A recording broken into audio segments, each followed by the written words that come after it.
So good evening. Welcome to ArtScapades at the Norwalk Public Library. Tonight, we are tonight we are happy to welcome Jody Stifelman and Robin Hoffman as we sit here and listen to them present American Vistas from the Hudson River to Uncharted Territories. In this lecture, ArtScapades looks at the Hudson River School, the first Native art movement in the United States. So please join me in welcoming Jody and Robin. Thank you. Thanks, Cindy, and welcome everyone. Looks like we have a nice group. Tonight, I'm going to be giving the lecture, so I'm going to share my screen. Give me just a minute here.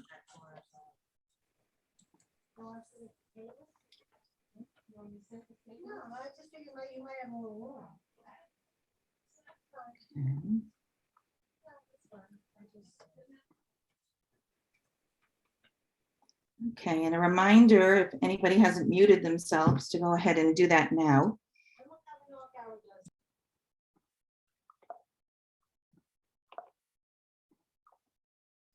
So of course, I want to thank Cindy and the Norwalk Library for having us back to continue with our virtual lectures. And thank you, as I said, to all of you for joining us. A nice turnout on a hot summer night. And I want to thank my partner, Robin, who you saw is on with us.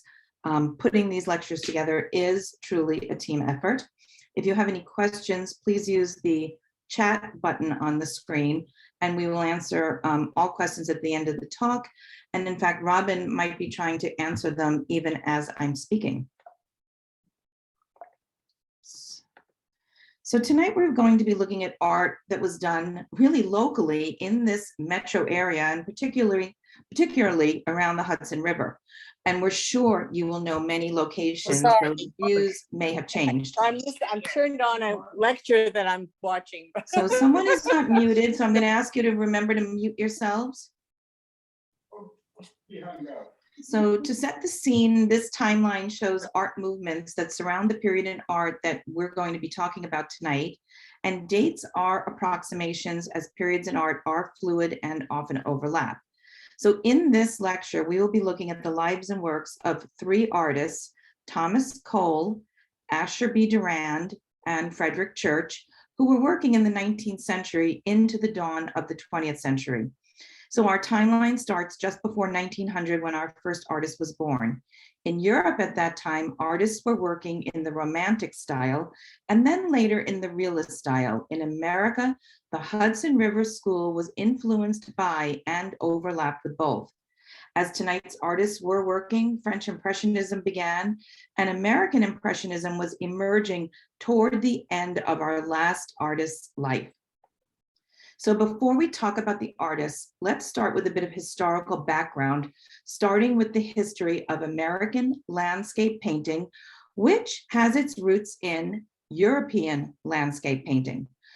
Before the 17th century, landscapes on their own were not considered an important subject, and they had been confined to the background of paintings.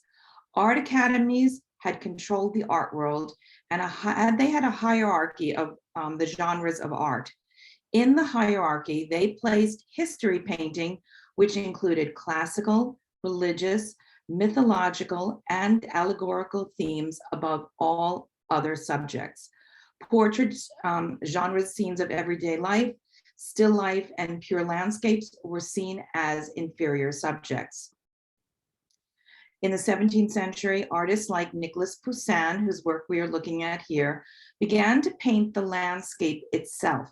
However, the treatment of landscape, as we can see here, was highly stylized, appearing artificial, evoking the landscape of classical Greece and Rome.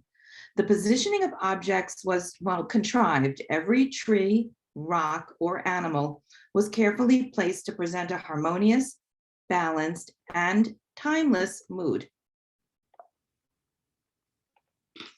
Pierre-Henri de Valenciennes turned the tide for landscape painting.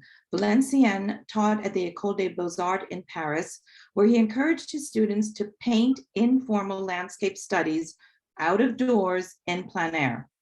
Valenciennes saw pure landscapes as worthy of the status of history painting and worked to convince the French Art Academy and his contemporaries to raise the status of landscape painting. So in 1800, Valenciennes published his groundbreaking book, which emphasized the aesthetic ideal of the historic landscape, which he advocated must be based on the study of real nature. In 1817, the success of the book pushed the Academy to create a prize for historic landscape. The next generation of landscape painters would benefit greatly from Valenciennes' efforts. Now, during the 19th century, France became a new center of landscape art. But England was quickly at her heels. The 1800s saw an explosion of naturalistic landscape painting. Two outstanding British landscape artists, John Constable and J.M.W. Turner, emerged, and who both worked in the style of Romanticism. Constable's true-to-life views of the verdant English countryside emphasized the essential harmony and purity of nature. Turner, on the other hand, expressively dissolved forms in terms of light and atmosphere. With their fresh vision and powerfully original styles, Constable and Turner profoundly influenced the work not only of many subsequent British painters, but of countless other American and European artists as well. Sorry, I'm letting people in.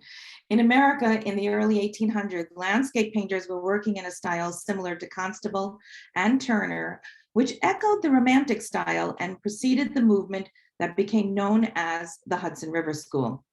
The Hudson River School was a group of American landscape painters who were active from about 1825 to 1880. It was not a formal school, but was the term used to describe the many artists who worked in a similar style. The Hudson River School gained its names from the fact that many of its early paintings were of the region surrounding the Hudson River, where many Hudson River School artists also maintained homes and studios. Giving stylistic direction to a distinctly American understanding of nature, Hudson River School artists invested the land with a sense of national identity, the promise of prosperity, and the presence of God. So with this short background in mind, let's look at our artists, and each who was a leading member of the Hudson River School. We begin with Thomas Cole, who is widely considered the founder of the Hudson River School. Cole was born on February 1st, 1801 in Lancashire, England, and his father was a textile manufacturer. Cole did not receive a formal education in art, but worked as an engraver's assistant and as an apprentice to a designer of calico prints. When Cole was 17, his family emigrated to America. And during the early years, Cole lived for short periods of time in Philadelphia, Ohio, and in Pittsburgh, where he worked as an itinerant portrait artist. Although primarily self-taught, Cole worked with members of the Philadelphia Academy, and his canvases were included in the Academy's exhibitions. This work, which is Cole's only known self-portrait, was probably a personal exercise and not meant for public exhibition.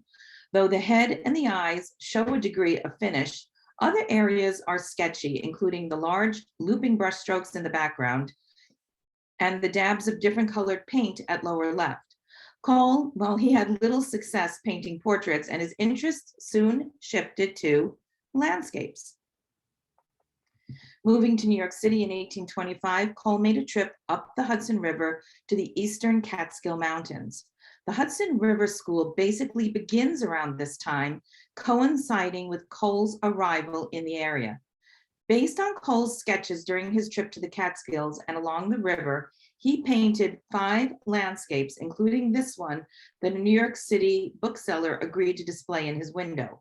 Of the 5 paintings, each priced at $25, 2 were sold to an unknown buyer, but the remaining 3 attracted the notice of 3 major figures in the American art world.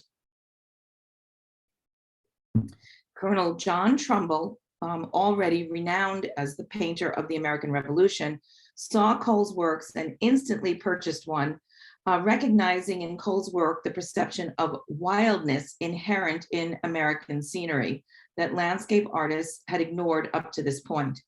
Trumbull recommended that the other two Cole paintings to his colleagues, William Dunlap, who purchased this work, and Asher B. Durand, who purchased the third, and we will be discussing Durand in a bit.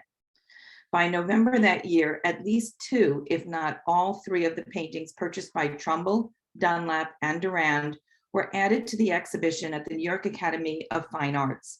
And Dunlap launched Cole's career with articles praising his self-taught painting style and technique. Cole's career began to take off. In January of 1826, Cole was elected a founding member of the National Academy of Design, and his works were increasingly in demand with leading patrons, including Daniel Wadsworth, founder of the Wadsworth Athenaeum, who commissioned this work from Cole. Wadsworth was married to a niece of John Trumbull. The Catskill region was fast becoming a popular tourist destination as wealthy Americans began to look to their own native countryside for recreation and inspiration. The Catskill Mountain House, built in 1824, offered accommodations, and carriage roads were built in order to make remote mountain area more accessible.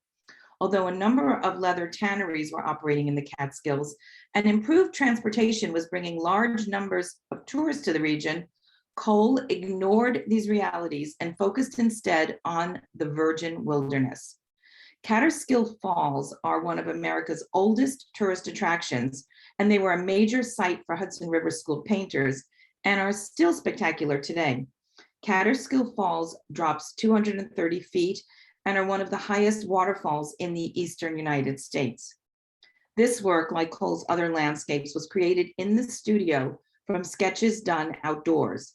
In composing his paintings, Cole departed from his sketches to create imagined views related to the English landscape theories of the picturesque and sublime.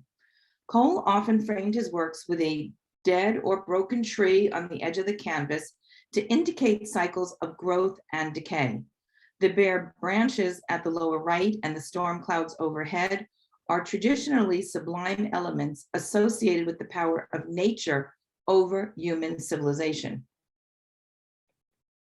Now, Cole continued to paint landscapes of the Hudson River region, achieving his greatest successes by painting scenes of autumn in the Catskills. The brilliance of the colors impressed the public, although foreign audiences did not really believe that the colors were true to life. Cole wrote, "There is one season when the American forest surpasses all the world in gorgeousness. That is the autumnal. And then every hill and dale is riant in the luxury of color. Every hue is there, from the liveliest green to deepest purple, from the most golden yellow to the intensest crimson. The artist looks despairingly upon the glowing landscape, and in the old world, his truest imitations of the American forest at this season are called falsely bright and scenes in fairyland." Cole was not alone in worrying that the foreign public would not understand his work. When fellow artist Jasper Cropsey exhibited an autumnal painting in London, he sent for dried leaves from America to prove to European critics that he had indeed accurately depicted their colors. In the center of this painting, Cole has included a small figure of a Native American, and by 1826, the Native American population in the Catskill region had been decimated by disease and warfare. Cole's inclusion of the figure would have enhanced the symbolic associations of the painting.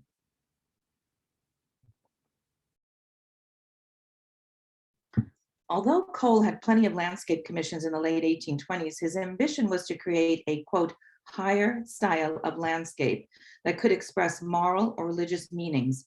And this work marks Cole's shift of direction towards his allegorical type of landscape. Cole feared that the effects of rapid industrialization happening in the United States, and here he depicts the North American landscape as a metaphor of Eden.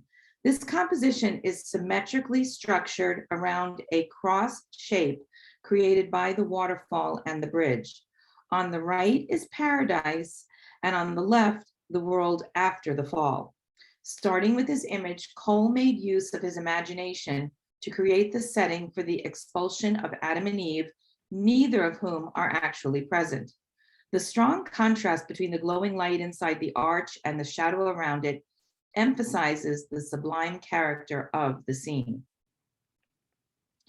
To further his art education in June of 1829, Cole sailed for England, where he studied the works of the old masters. He also met the reigning romantic landscape masters that I mentioned in the background, Turner and Constable. Cole then traveled in France and Italy with long stays in Rome and Florence.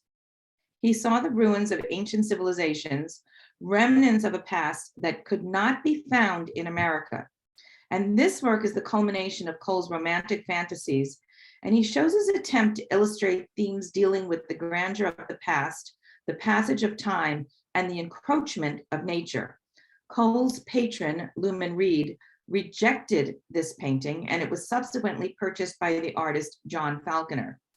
Now, keep in mind, as we point out some details here, that this work is relatively small, just 19 inches by 16 inches. The goblet stands on conventional terrain, but its inhabitants live along its rim in a world all their own. Vegetation covers the entire brim, broken only by two tiny buildings, a Greek temple and an Italian palace. The water is dotted with sailing vessels. Where the water spills onto the ground below, grass and a more rudimentary civilization spring up. By including the sun behind the larger-than-life fountain, Cole may have been alluding to the mythological Titan Helios, who rode a goblet through the nocturnal sky before mounting a chariot at dawn to illuminate the day. While still in Italy, Cole conceived of a multi-part landscape series. His idea of a higher style of landscape and returned to America to paint these new works. Cole worked on the series for the next 3 years and finished them in 1836. He convinced the retired New York merchant Luman Reed, who had rejected Titan's Goblet, to support the project. And unfortunately, Reed passed away while Cole was working on the series, and he never saw the end result. The title comes from a well-known 18th century poem which alludes to 5 states of civilization. The series reflects popular American sentiments of the time that pastoralism was the ideal phase of human civilization and that empire would lead to gluttony and inevitably to decay. The paintings show the growth and fall of an imaginary city, and this is the first painting in the series. The crag overlooking the valley appears in every painting in the series. The savage state shows the valley from the shore opposite the crag in the dim light of the dawn of a stormy day, and Native Americans are the only inhabitants. In the pastoral state, the sky is cleared, and we are in the morning of a day in late spring in pre-urban ancient Greece. And much of the wilderness has given way to settled lands, as you can see, plowed fields and lawn. And the consumption of empire shifts to noon on a glorious summer day. Both sides of the river valley are now covered in marble structures, suggesting we are now at the height of ancient Rome. A triumphal procession is crossing the bridge. And here destruction is the sack of the city. A fleet of enemy warriors has overthrown the city's defenses, sailed up the river, and is setting fire to the city and is killing its inhabitants. The bridge across which the triumphal procession is crossed is now falling into the water. Columns are broken. Fire breaks out from the upper floors of a palace on the riverbank. And the last painting, Desolation, shows the results, the remains of the city in the dying light of day. The landscape has begun to return to wilderness, and we don't see any humans, but we see the remnants of their architecture. The sunrise of the first painting is mirrored here by a moonrise. And with this series, Cole achieved his higher style of landscape, one suffused with historical associations, moralistic narrative, and what Cole felt were universal truths. Painted at the same time as Course of Empire and as a break from working on that series, this work is a masterpiece of American landscape painting.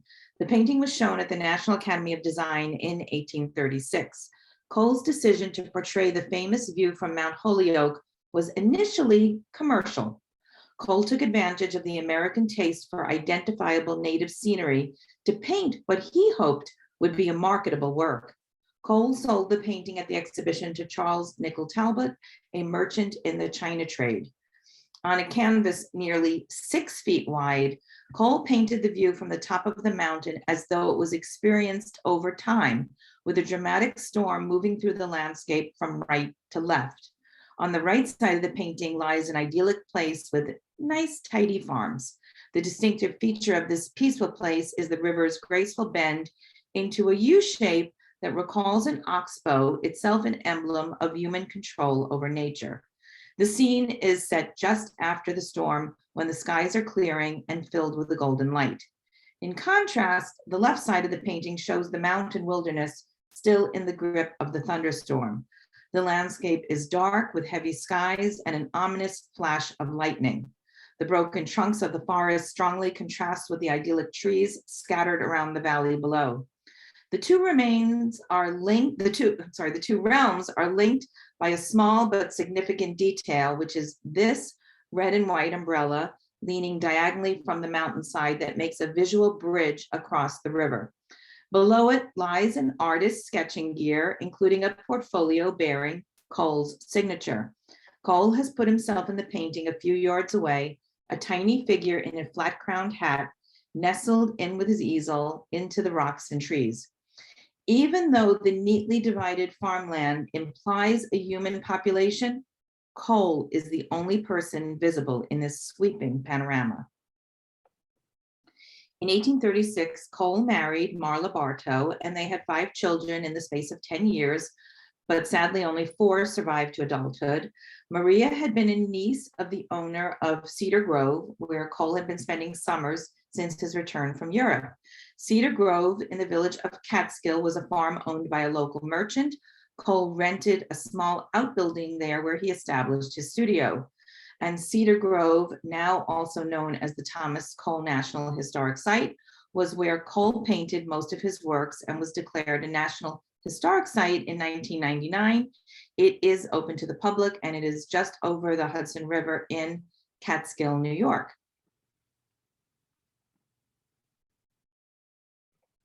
In 1841, Cole made a second trip abroad that included extensive travel in Italy, including Sicily.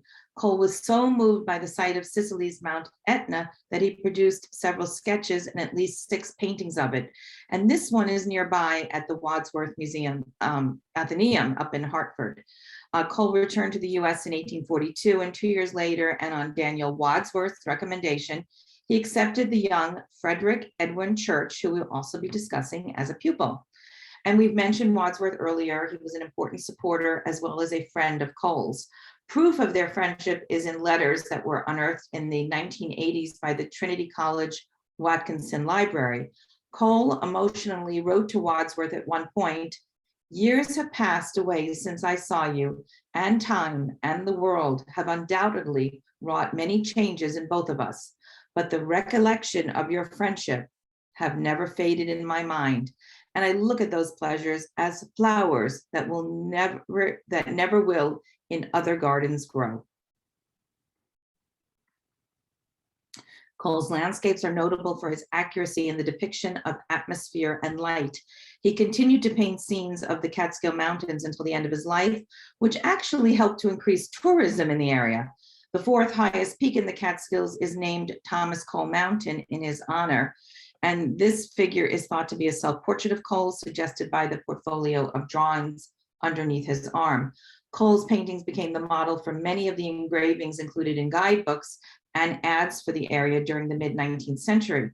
His many paintings of the Catskill landscape brought in much needed income while Cole worked on his less popular allegorical paintings. And here we see the I didn't show you that, sorry. Missed this one, so wait a minute. I'm hitting the wrong button, I'm sorry. Here we see the Catskill Mountain House that we referred to earlier up in this hill. The hotel was built with only 10 private rooms and was expanded later to accommodate nearly 200 guests. And the most popular feature of the hotel which was demolished by the Parks Department in 1963, was its spectacular view of the cloud-filled sunrise over the Hudson River, once described as a boundless ocean. Jody, we still Yes. can't see the paintings. You're still stuck on the Thomas Cole National Historic Site. See if you can go.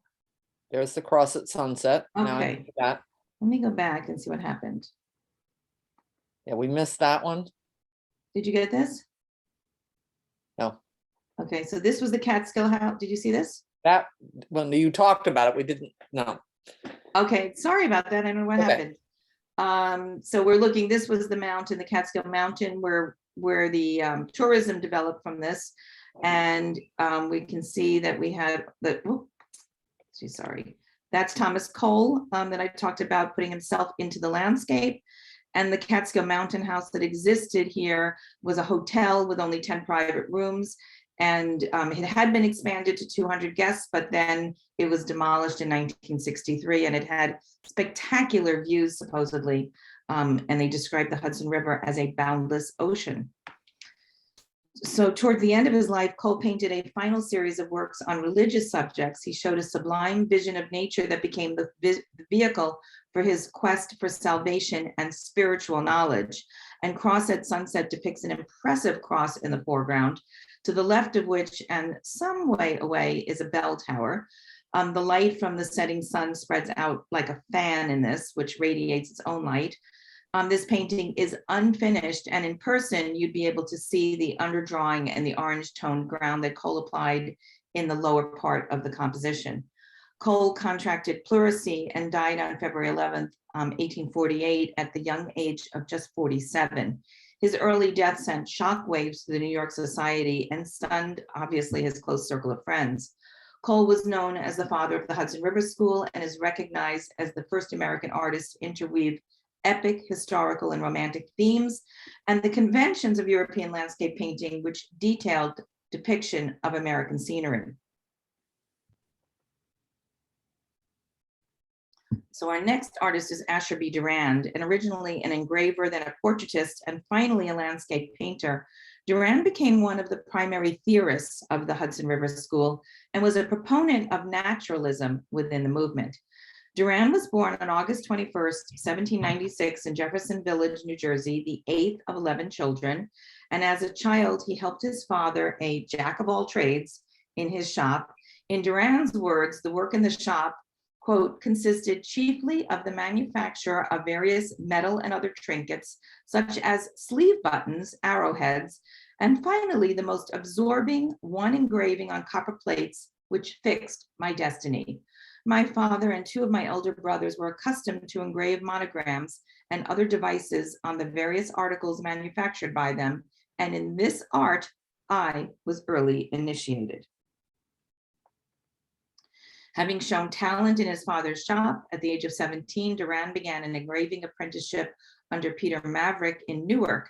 5 years later, he became Newark's co-partner, founding a branch of the engraving business in New York City. And this is believed to be his first engraving and is based on a painting by Samuel Lovett Waldo. Durand's only formal art training came at this time at the American Academy of Fine Arts. And there his work came to the attention of the Academy's president, John Trumbull. Trumbull had recently completed his Declaration of Independence and commissioned Durand to produce engravings of his work. And Durand accepted Trumbull's commission without asking Maverick first. And unfortunately, Maverick interpreted the act as a violation of their partnership agreement and accused Durand of trying to sabotage his mentor's career. But the Trumbull project was worth breaking up the partnership for, as Durand's completion of this engraving established his reputation as one of the country's finest engravers, and it substantiated his position in the art world.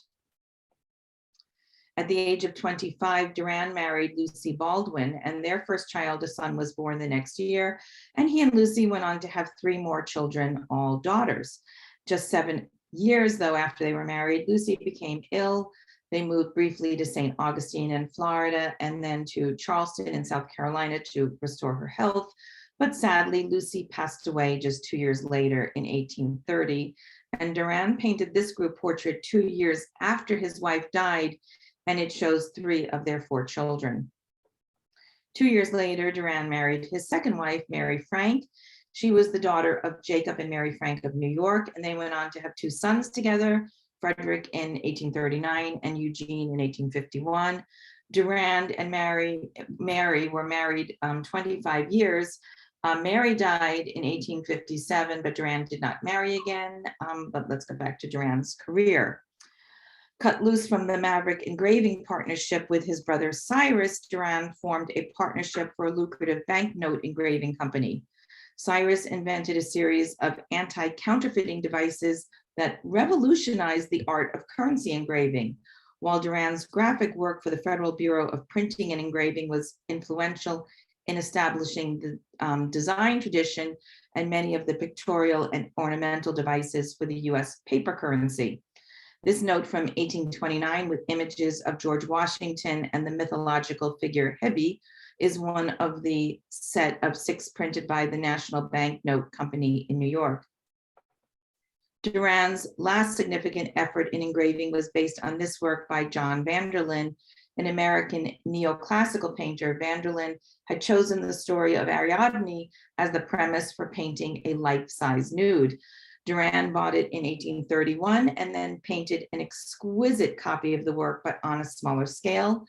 Vanderlyn painted his while in Paris, where nudity in art was practically the standard, and not so in America at that time, where nudes were controversial. Durand used his own smaller painting as the model for this engraving. Published in 1835, Ariadne was immediately recognized as Durand's finest engraving. Now, although Durand had occasionally done some painting, he did not give up engraving completely until 1833, when he was commissioned by Luman Reed to paint 2 sets of portraits of all 7 presidents of the United States, and these are the ones we're looking at here. Durand either copied from earlier portraits, or if possible, he painted from life. I mentioned that Luman Reed was a supporter of Cole and his series, The Course of Empire. Reed also supported the career of genre painter William Sidney Mount and of Durand, who painted this portrait of Reed. Reed offered critical support to the careers of these artists and had a gallery in his home for the display of their work. Reed encouraged Durand to continue with his painting, but unfortunately, he did not live to see Durand blossom as a landscape artist. Reed died, as I said, an untimely death at the early age of 50, just a year after this portrait of him was completed. It was through Reed that Durand became friends with Cole. They were united by their love of the outdoors and what would become their shared gift for landscape painting. Reed's business partner, Jonathan Sturgis, who commissioned this portrait of Reed, became an important patron in his own right of Durand and Cole, among others. In 1837, Cole took Durand on his first sketching trip. Durand was moved by the quiet splendor of the American wilderness and felt an instant kinship with the land. This excursion, coupled with a financial panic that year that limited patronage for portraiture, prompted Durand to turn to the landscapes that he would ultimately do for the rest of his career. This landscape is one of Durand's finest, and it's one of his first. Reminiscent of his training as an engraver, this work is detailed and precise. The landscape reveals a human presence in nature, showing children harvesting wild berries as a coach winds its way to town in the distance. Durand contributed 9 landscapes to the 1838 National Academy of Design exhibition and would continue to submit landscapes to the Academy exhibitions throughout the years. Durand's subsequent annual summer trips to the Catskill and Adirondack and White Mountains yielded hundreds of drawings and oil sketches that he later incorporated into finished paintings.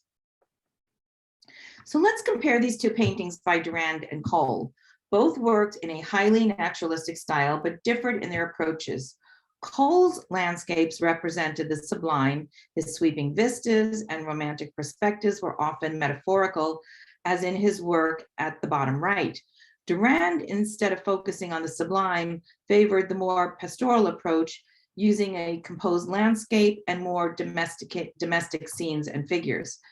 Cole tended to give his viewers full landscape scenes from afar, while Durand gave the viewer detail and a closer vantage point. Durand wanted his viewers to see the details in his landscapes more than the vast expanse of nature. He championed naturalism, placing greater emphasis on the real versus the ideal and capturing the details of nature in his works. In 1840, with money advanced by Jonathan Sturgis, Durand, along with 3 fellow artists, toured Europe for a year, visiting England, France, Belgium, Holland, Germany, Switzerland, and Italy, all the places we all want to go. While abroad, Durand studied the works of the old masters and those of his contemporaries, especially the landscapes of Claude Lorraine, Nicolas Poussin, and Turner and Constable. This painting of a German town resulted from Durand's grand tour. Despite what he painted here, Durand was later to argue that American artists should not bother to paint European scenery or to clutter up nature with historic ruins. He encouraged American artists to get their inspiration directly from the American wilderness. Durand returned to America in 1841 with a renewed fervor, and he wrote to Cole and a personal agenda that he had a personal agenda to paint, quote, the beauties of my own beloved country. This work was commissioned by the New York art collector Abraham Cousins, then a member of the executive committee of the American Art Union. With its diminished emphasis on the sublime drama of works by Cole, and with its increased interest in naturalism and in the creation of a tranquil mood, this painting illustrates a new trend in Hudson River School works. Influenced by Constable, Durand began to adopt Constable's vertical formats and his way of showing truth in nature. The beaches resembles Constable's The Cornfield. In addition to their vertical formats, both paintings have prominent trees on the left, a winding rural road leading from the foreground to a peaceful village indicated by a church in the distance and sheep that make their way down the road. Durand held Constable's naturalism as a standard for young landscape painters to follow. Well, sadly, as previously mentioned, Cole died in 1848 at the young age of 47. Cole's eulogy was given by his friend, the poet William Cullen Bryant. Jonathan Sturgis commissioned Durand to capture Cole and Bryant's friendship in a painting. So here Cole stands with a sketchbook and flute talking to Bryant. The flute is also a reference to Durand and Cole's own friendship, as they shared a mutual love of music. Durand referred to their friendship as C major, D flat. Sturgis specifically requested that Cole and Bryant be represented as, quote, kindred spirits, an idea inspired by John Keats' 1816 sonnet to Solitude that concludes, yet the sweet converse of an innocent mind, those words are images of thoughts refined, is my soul's pleasure, and sure it must be almost the highest bliss of humankind when to thy haunts two kindred spirits flee. This painting is regarded as a defining work of the Hudson River School. Although Durand painted it in the detailed and realistic style that he championed, the painting's idealized composition brings together several different locations, including the Clove of the Catskills and Catterskill Falls. They are shown in a way that is not geographically possible. Doing this was intended as a tribute to American nature and to the two men who had celebrated its special beauty. This painting is often considered the masterpiece of Durand's career as a landscape painter. It also shows Durand's advance in the naturalistic ideals he set for himself following his earlier travels to Europe. Durand was celebrated for his way of portraying the surfaces of bark, lichen, and moss with an amazing topographical accuracy. Durand was instrumental in changing accepted studio practice by encouraging artists to strive for realism by creating plein air drawings and sketches in oils before returning to the studio to complete academic paintings. The same year as this work, Durand wrote about his ideas on Hudson River School painting in an article titled Letters on Landscape Painting, Published in The Crayon, a journal devoted to the graphic arts world, his letter read as though it were instructions addressed to an imaginary student. During the 1860s, Durand continued his established routine of sketching in the summers and painting in New York during the winters. Most of his works repeated compositions as well as names from earlier decades, although often with a more atmospheric and tonal handling of light. In April of 1869, Durand moved back to New Jersey from New York to a new house and studio built on family property in Maplewood, where he remained for the rest of his life. And this was Durand's last work. He passed away 8 years later on September 17, 1886, at the age of 91. Durand played an instrumental role in establishing some of America's most well-known art institutions.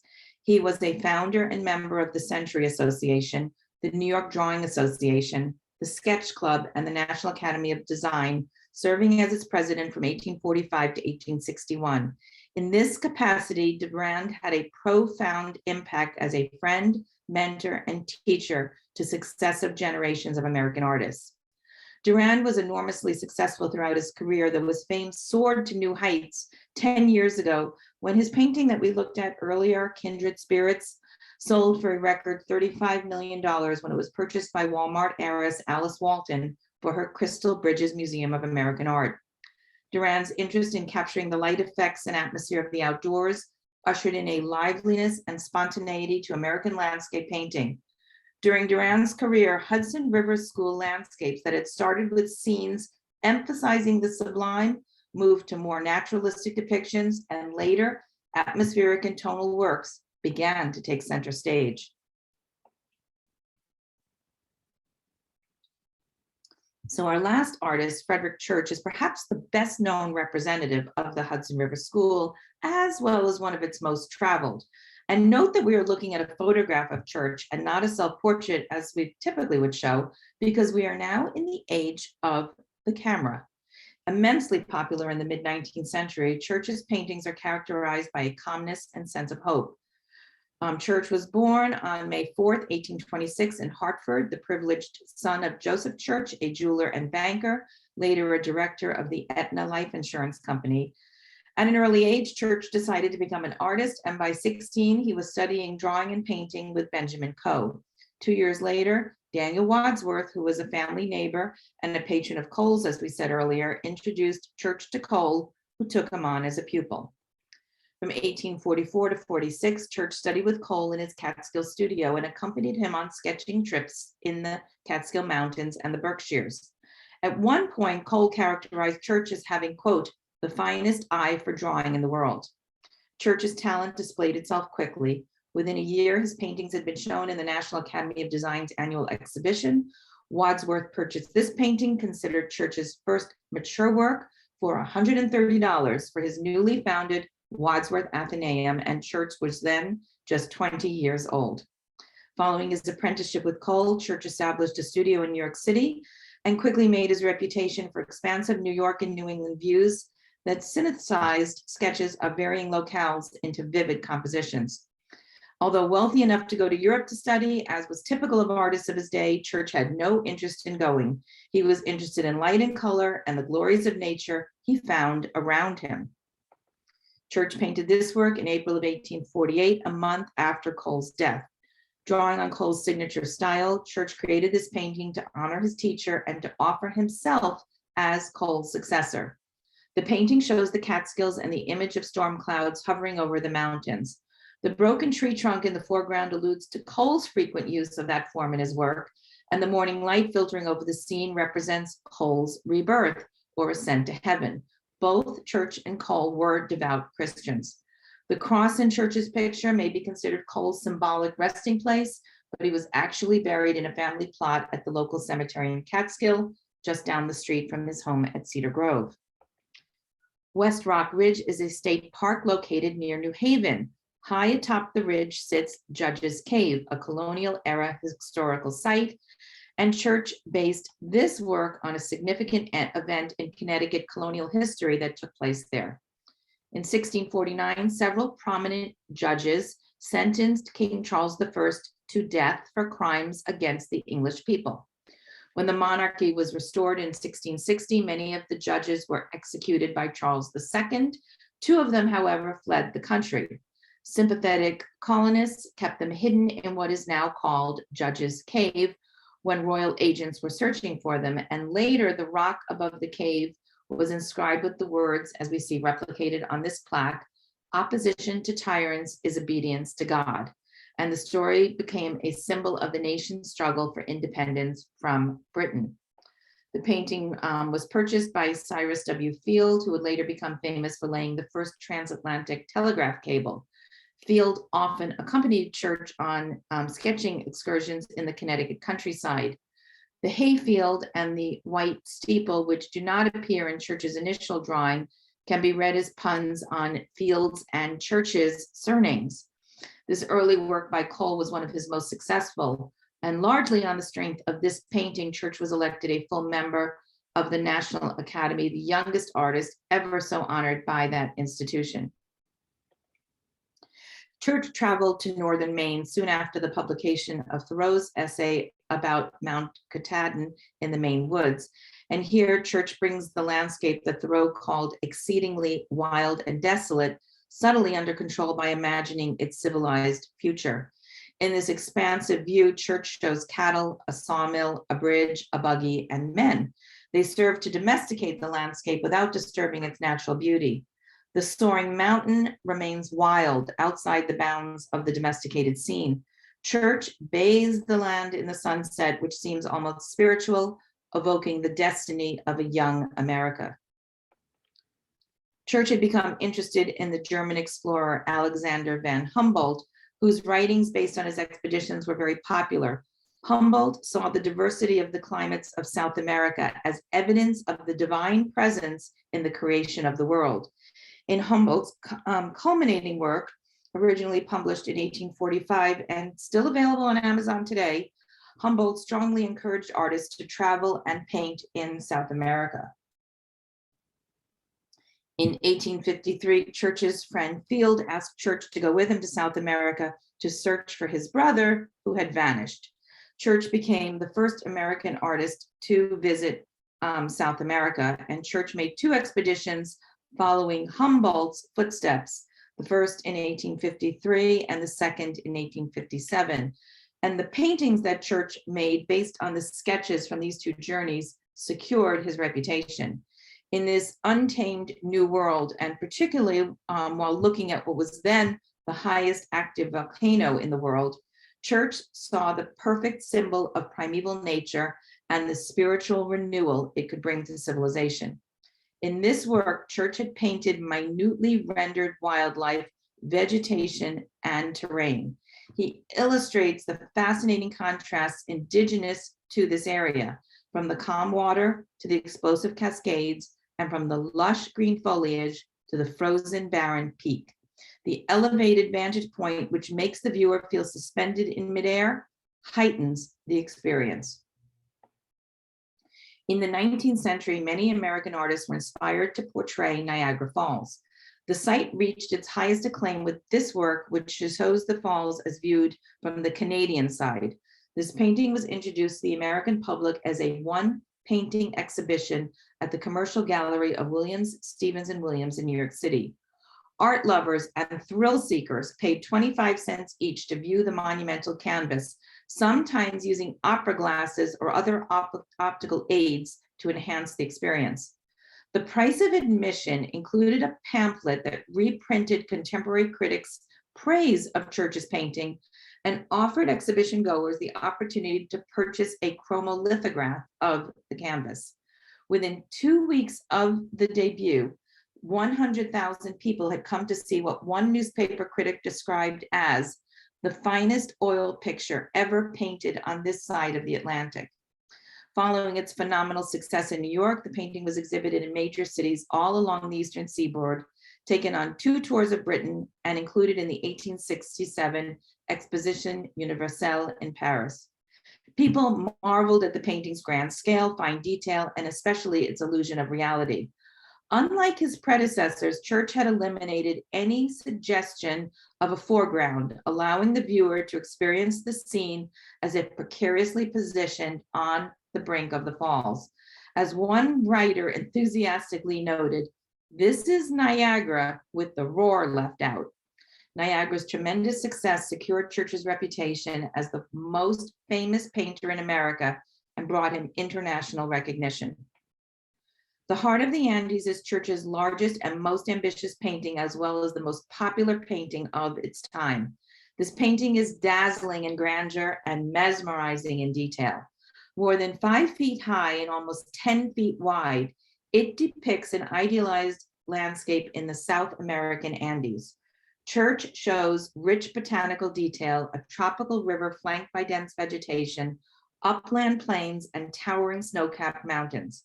Elements that geographically and climatically could not possibly be contained in one region. People again paid 25 cents each to see it in New York, and then it toured seven other American cities until the eve of the Civil War. And this is how the painting was often displayed. The painting's frame had drapes fitted to it, creating the illusion of a view out a window, and the audience sat on benches to view it. Church strategically darkened the room, but spotlighted the painting. Not seen in this photo, Church occasionally brought plants from a recent trip to South America and placed them next to the painting to heighten the viewer's experience. Viewers were again provided with opera glasses to examine the painting's details. Well, Church eventually sold this painting for $10,000, at that time, the highest price ever paid for work by a living American artist. The exhibition of the Heart of the Andes in New York was said to have brought about Church's courtship and marriage to Isabel Karn. She had traveled to New York from Ohio with her father, specifically to see the painting in New York, and met Church at the exhibition. The couple settled in Hudson, New York, on a farm overlooking the Hudson River, and had their first 2 children.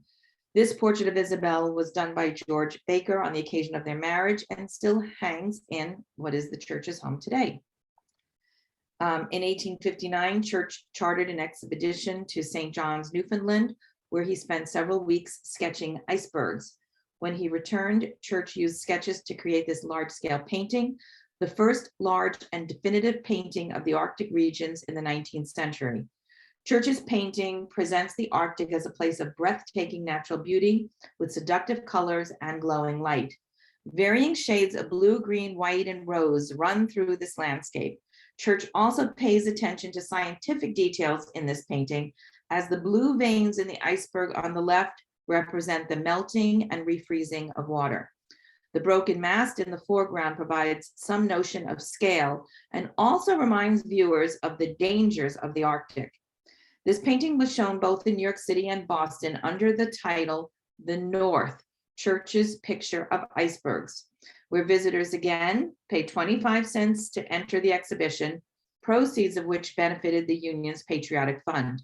This work did not sell in America, which was at the brink of civil war, but ended up in England, where it was essentially forgotten until the 1970s. In 1979, Sotheby's negotiated the sale of this work for $2.5 million, then the highest price ever paid for an American painting.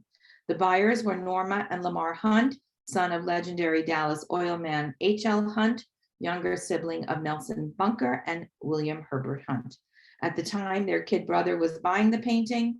The brothers were in the business of trying to corner the world's silver market. Church was painting this work when he and his wife lost their 2 children to diphtheria a week apart. To help them in their grief, they traveled for several months in Jamaica, where Church completed some of his most vivid and haunting oil studies of botanical growth and tropical light. This painting depicts 2 separate places. The majority of the canvas portrays a scene in the Ecuadorian Andes. In the right corner, there is a scene of a tropical forest in Jamaica. There has been some debate about the inspiration for this painting. Some scholars link this painting to the end of the Civil War, believing that the rainbow connects the 2 landscapes, thereby symbolizing hope for the renewal and reunification of a divided America. Other scholars argue that the work is a response to the artist's sorrow at the death of his two children. Church and his wife started a new family with the birth of Frederick Joseph in 1866, and they would go on to have 3 more children.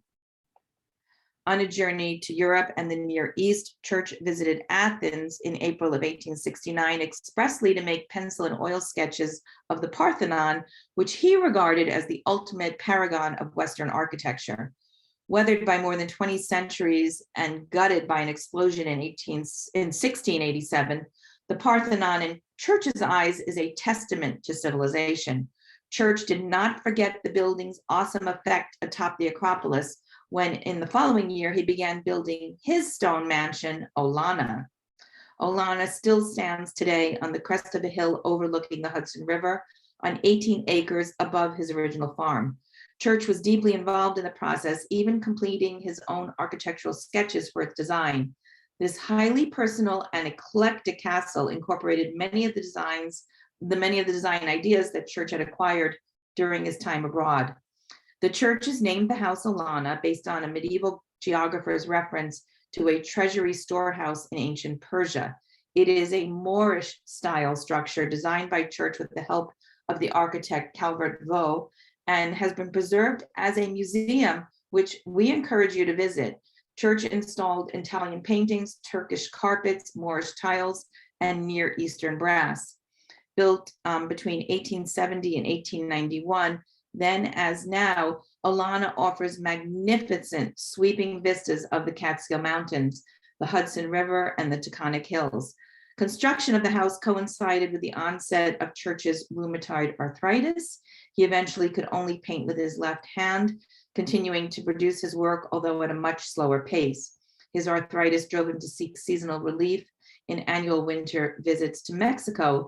And during this time, Church also accepted the role of Parks Commissioner in New York City and became a founding trustee of the Metropolitan Museum of Art. This painting, one of Church's rare late works, is based on sketches he made off the coast of Newfoundland and Labrador more than 30 years earlier. The painting may be a personal allegory. The ship and its tiny figure may refer to Church himself approaching the end of his life and his confrontation with the eternal.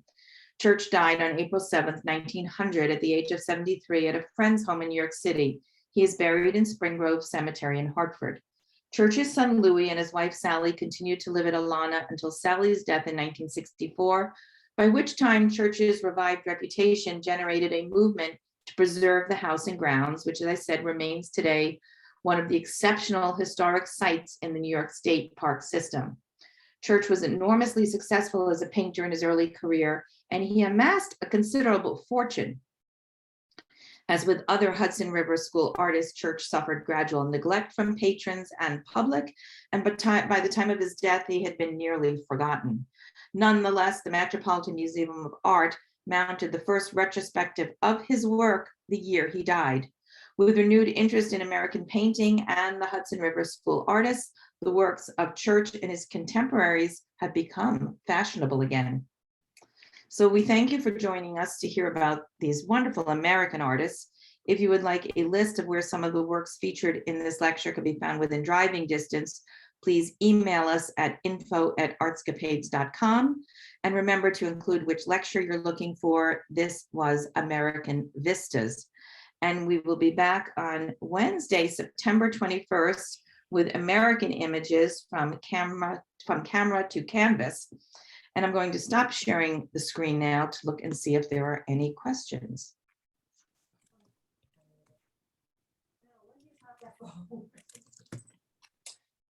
Okay, so Robin, thank you for finding that glitch. I don't know what I No, hit. that's okay. No, some of the people had noticed it, so I, yeah. Sorry about that. That's why we always have okay. two of us That's here. what happened, exactly. Yeah, someone asked whether or not, why Olana was so different from his works. And really from what we know is based on his travels, because he did travel quite extensively, and like artists pick different themes. I guess he just picked a totally different theme for his home. And but you've been to that house, I know you have, and the inside there are some of his paintings as well. It's a wonderful house, as you know. It's left as it was when they lived there. So you can see a lot of his works in there. And he had done some works out in Petra, which are hanging in the home.